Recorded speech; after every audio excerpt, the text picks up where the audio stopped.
Well, hello everyone, welcome to the Hockenheim Ring for German Grand Prix.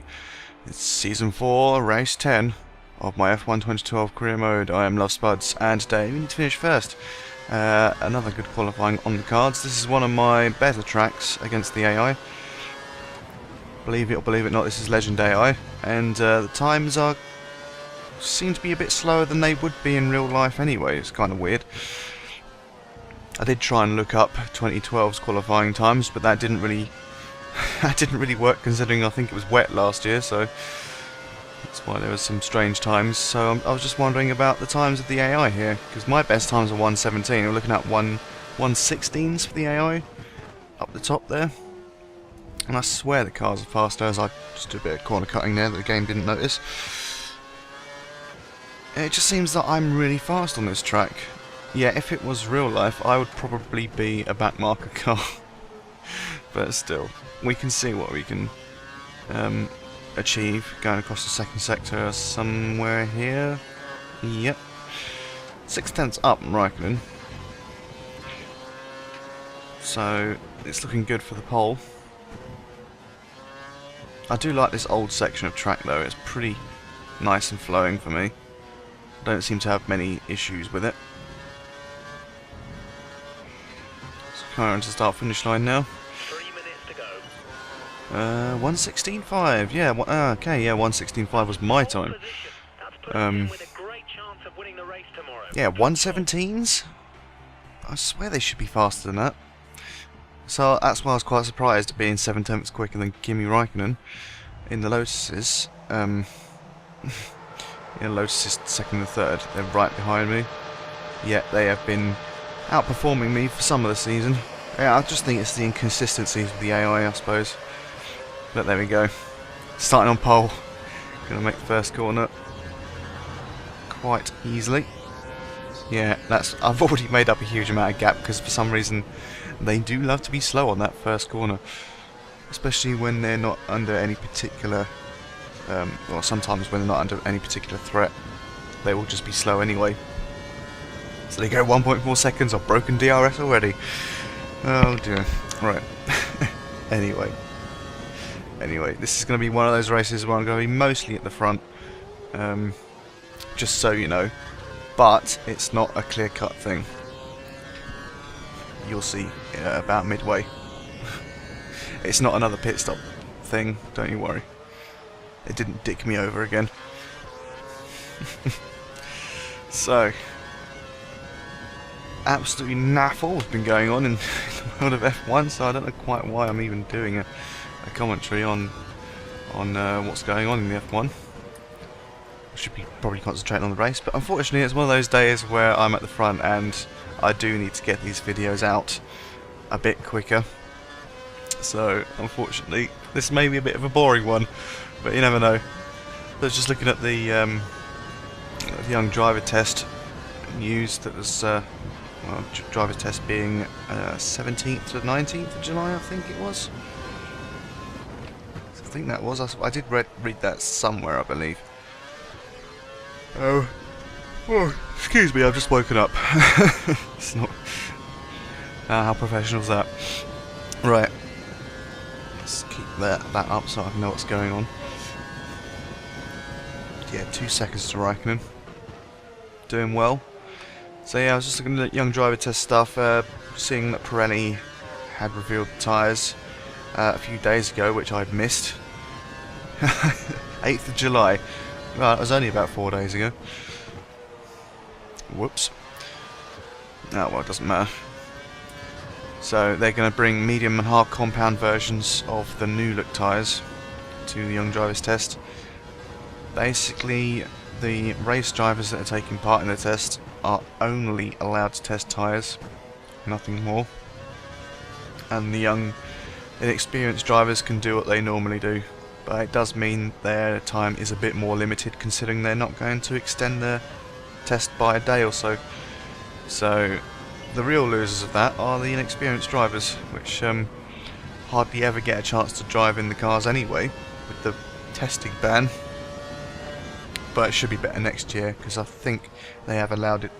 I think I did say this a little while ago. They have allowed 3 or 4 bits of testing a year Watch out for the car behind. from next year. 2 seconds down on you. You might try and Especially with the new turbo engines and new regulations, that's not particularly a surprise. They would need to test.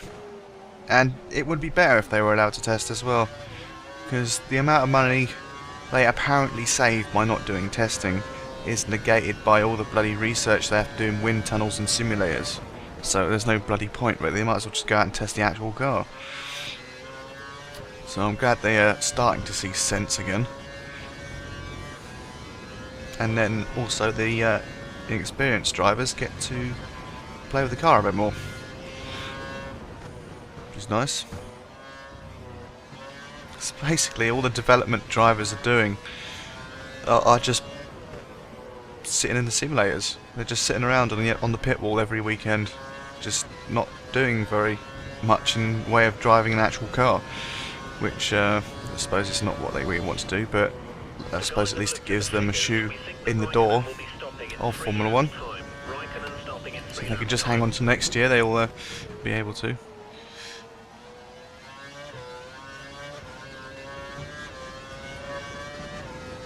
So I just saw a tweet. I thought I saw a tweet about Kimi's driving future for next year, but no, it's something else. 5 seconds adrift.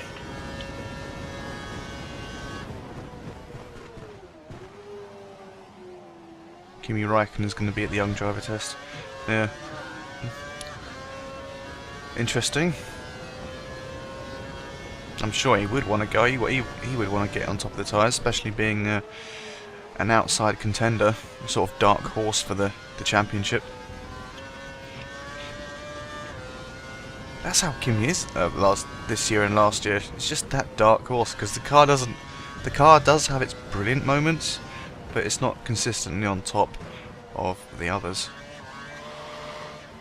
Oh shit, yeah, that's what goes wrong there. Unfortunately, I put the power down a bit too much, especially with crap on the wheels. It's not good. So that big gap I was building up is just about to be lost to Grosjean. Gain a speed advantage if you need to get past someone. But the thing is, I'm not actually worried at all. Considering the pace I actually do have, I'll probably manage to get to the back of him at the end of the lap. Raikkonen's two tenths behind. Should get DRS on me. I might be under threat a little bit, but again, I've got pretty good acceleration in this car. So especially with the helping of Kurz. Oh, Raikkonen did actually fall back a little bit there, so he might not have got DRS. But I can hear him coming up behind me. It's always good. It's always a good sign. I think my hearing is pretty decent. That's why I don't look back. I mean, I answered a question in the comments a few videos ago why I never look back, and that's I just use my ears, to be honest. Just concentrate on the road ahead, because I can pretty much pinpoint where the cars are with sound more than anything. And yes, I did lose that time to Grosjean. I just lost all grip in the tyres, just slid off the circuit. But that's my fault. I probably could have gone into the corner a bit better.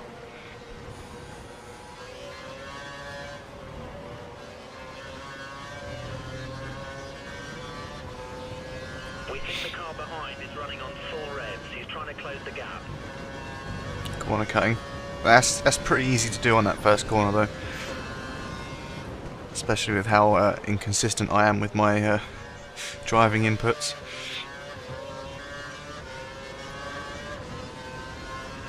I'd love to see what sort of pace I could actually achieve if I was like consistent lap after lap. Especially on the other circuits where I do struggle.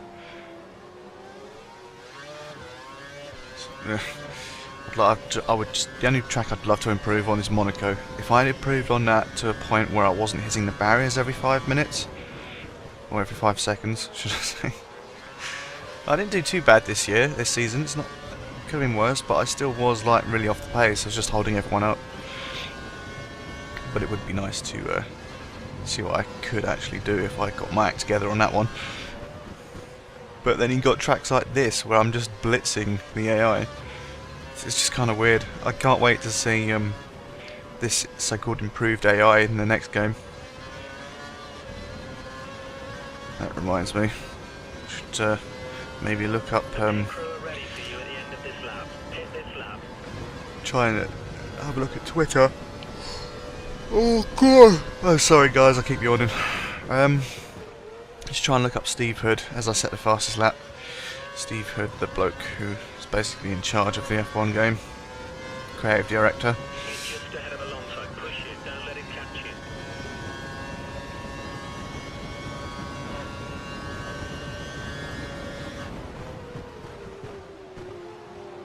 you. Yeah, he's making. He answers pretty much all of his tweets that he wants to answer, that are sensible ones anyway.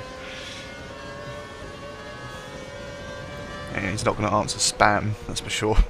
But it's interesting to see what sort of clues you can get by looking at his Twitter feed. We're gaining on the car ahead in sector 2. Sector 2. Especially with some of the questions that people ask him and that he doesn't want to give anything away. So that's quite interesting. Because you sort of think certain things are in the game, but he won't say if they are or not. Especially if he's really quiet about it. You think there's a good chance it will actually be in the game.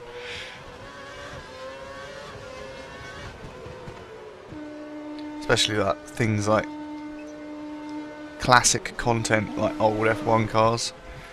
He says they're working on it and have been for a while. One day it will come true. So who knows, it could be in the next one, or it could probably be in 2014 or something. The track is clear. I would expect a much improved game with the next generation consoles. Stops, so look after your Not tyres. necessarily 2013, but 2014 could be a good F1 game if they get their act together with everything, not have these stupid little bugs here and there. I mean, yes, it's a great game. It is a great game. It's not truly great though. It's not something I would throw away into a trade-in place until we get next game, of course, and go back to a previous title because the previous one was better. I genuinely believe this, for me, 2012 is better than 2011 in terms of its handling, for sure. as I go off wide, just proving my point there, of course. But I do prefer the handling in this, and The car behind in some of the races car behind is I'm running holding up other people, yes, but I felt like I was doing that more. I was doing that more in 2011. I feel like I do have a bit more genuine pace, even if I am using some weird setups occasionally. Cars in the pits right now. Watch out for cars exiting the pit. And here I go to take Grosjean's place. God, see, I was quite confident I'd get that place back, especially as I was getting quite close to him on my in-lap. So, yeah, I was quite confident I could probably come back and either be right behind him coming out the pit stop, or yeah, overtaking him in the pits. So that was good. That's absolutely fine. Hopefully I can just see how much of a gap I can build up, just to see what I can do, really. Should be a bit more relaxed in my driving. Just try and not make too many mistakes. Try and meet these apexes a bit better, hopefully. But I'm going to miss this track for next year, because I kind of do prefer Hockenheim to Nürburgring. Definitely. That's just my preference. I've sort of struggled at Nürburgring, but it depends what the handling's like in the next game, I suppose, and what sort of setups I run. Because in 2011 I thought the AI were a bit faster in some of the corners, a bit faster than I could actually manage to do before the car decided to spin out or something stupid.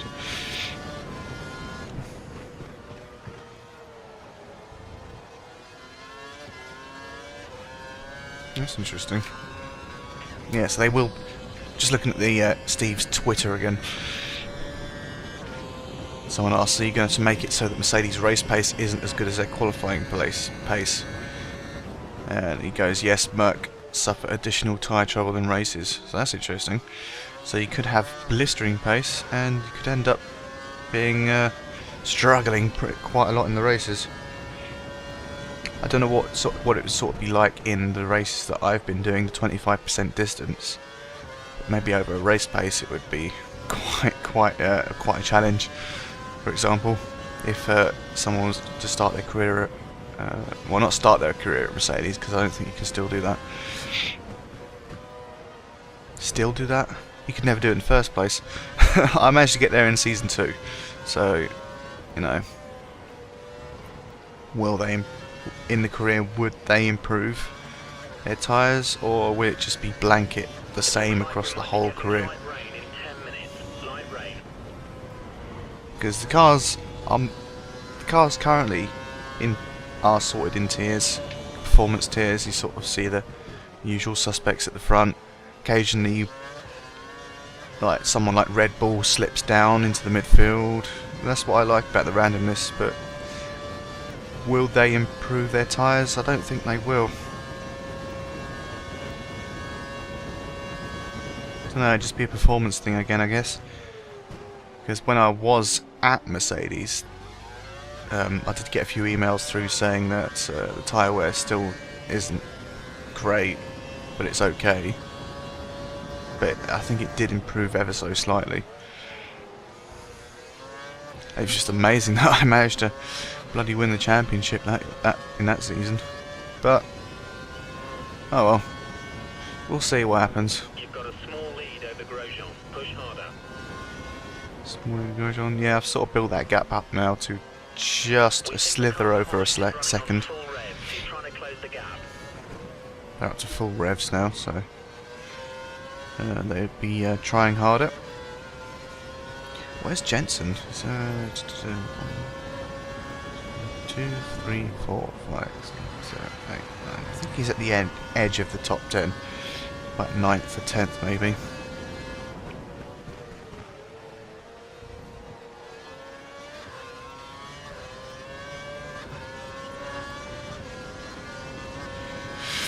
Interesting. And a lot so set as fast lap. I think I might have just started to switch up to which fuel mix. I was just looking away at that point because I heard something beep. I think it might have been the sector line. Oh, there we go. I knew I'd do it at some point around this lap. So Grosjean second, Alonso third. I think Raikkonen's in fourth. So it's looking good for the Lotus in the constructors. I don't know where Rosberg has disappeared to. I haven't mentioned him all race. I haven't seen him. So this should be a good opportunity to build up a bit more of a gap to him while they're all fighting amongst themselves.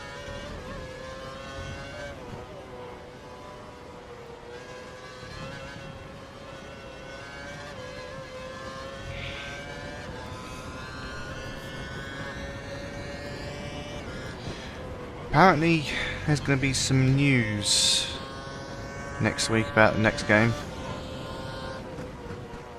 He says next week info should be released, maybe even Monday. So look out for some sort of trailer or some sort of news coming in the next week or so. That should be interesting to see. Even if it's just a teaser trailer, maybe you can get a glimpse of what's to come at the very least. But obviously the reason they haven't done it earlier is because of Grid 2 being released. And obviously they want people to buy that first before they even mention 2013. Which isn't surprising really. I mean, it's just market sense. But it's just funny how people were getting worried about 2013 not even being released or anything. It's like, you serious? It's going to be released, of course it is. It's well known. It's just that because people haven't heard any news on it, so they got a bit edgy. It was just hilarious to see some of the people getting a bit frustrated. It always is.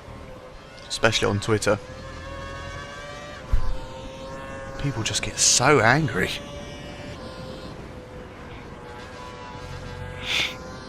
But, oh well.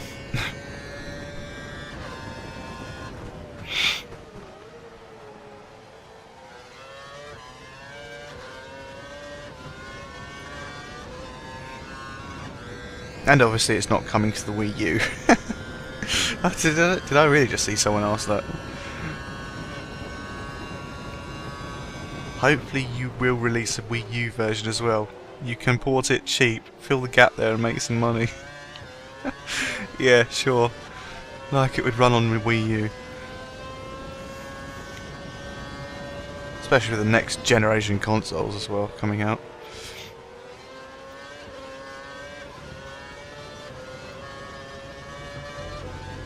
For the next game though, I am considering getting it on PC, though not necessarily using my wheel because it is absolute shite for F1. We think the car behind is running on 4 revs. The He's trying to input close lag the is gap. just too much, and I don't have any more than 90 degrees of steering both ways, which is kind of irritating, I have to admit, because I did have a go at using my wheel on the PS3, and I was so much slower than I was with a controller. It's unreal.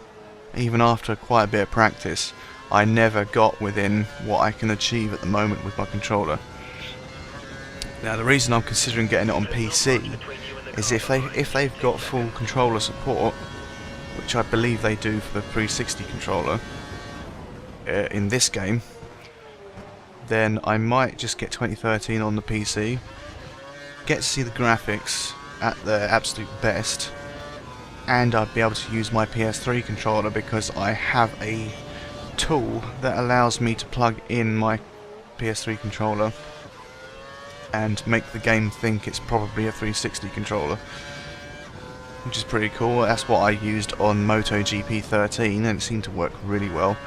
There was pretty much next to no lag in the control input, so happy with that. I might give that a go, especially if there is a demo for 2013 like there was with 2012. That would make me rather happy. Plus it'll make it easier to record as well, considering all I could use is Fraps. Well, all I would have to do is use Fraps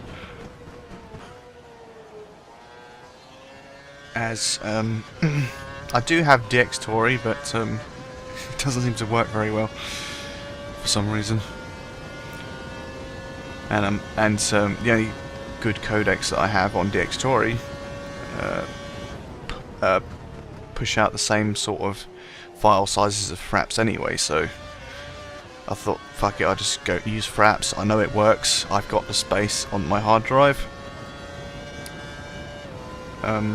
So yeah, doesn't make a difference to me. A lot of people hate Fraps, but it doesn't seem to bother me. I can work with it pretty easily. The Editing Pro editing software seems to work well with it. So yeah, that's what I use for my Racer 7 videos, so it's not a big problem.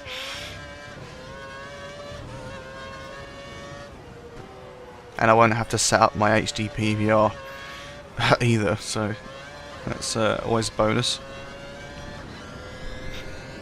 Yeah, that's if it works. If it doesn't work, I'll probably just get it on PS3 as normal, because I won't be getting a PS4 anytime soon. I would prefer to wait a little bit before I get PS4,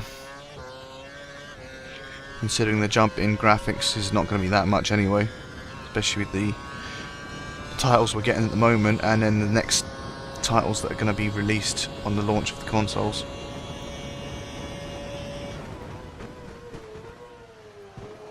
But there you go. It's my thoughts on some things. Not been. I don't know. I have talked about F1, but I've mainly talked about the game, I suppose, today. To be honest, I'm just creating a lot of waffle, and a lot of people probably would have stopped watching by this point. But still, you know what I'm like sometimes. If there's no news, then it's just going to be total waffle. I need to find something to talk about, don't I? Maybe I should do some bit more live commentary in the future for F1 games. I don't know. I'll test it out. I'll do my own tests and things. But anyway, come through to win that race, and oh, we actually started spitting with rain at the end of the race as well.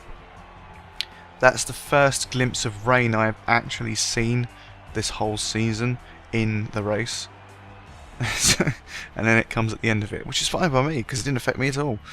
Great drive, great Right, 23 minutes, almost exactly 23 minutes. Fantastic. Interesting. As you can see, I got the fastest lap. Not by too much though, about 2/10 or so. Michael Schumacher was behind. Pretty close. There's the rest of the results. Anyone retired? Yes, Alonso retired, so that's why he suddenly dropped off. And Carter Kane got a 20-second penalty. Oh god. What happened to him? Maybe Carter Kane took Alonso out when he tried to lap him? Possibly, because that was the sort of time Alonso dropped out of it completely. Although that does mean Lotus have got double podium this race, which is unfortunate for the constructors. But in the Drivers' Championship, I'm leading by 36 points. It's a nice healthy lead, a race win in hand at the very least.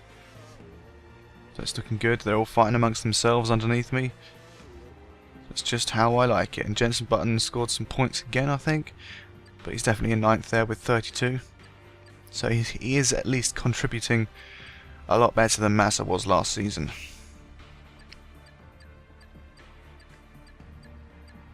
So, yeah, there we go. That's the standings at the moment. Let's have a look at the old constructors. And, oh, look at that. It's pretty tight, actually, a top 3. Mercedes, Lotus, and Vodafone all within 7 points of each other. And then got Ferrari in 4th, 100 points behind Mercedes.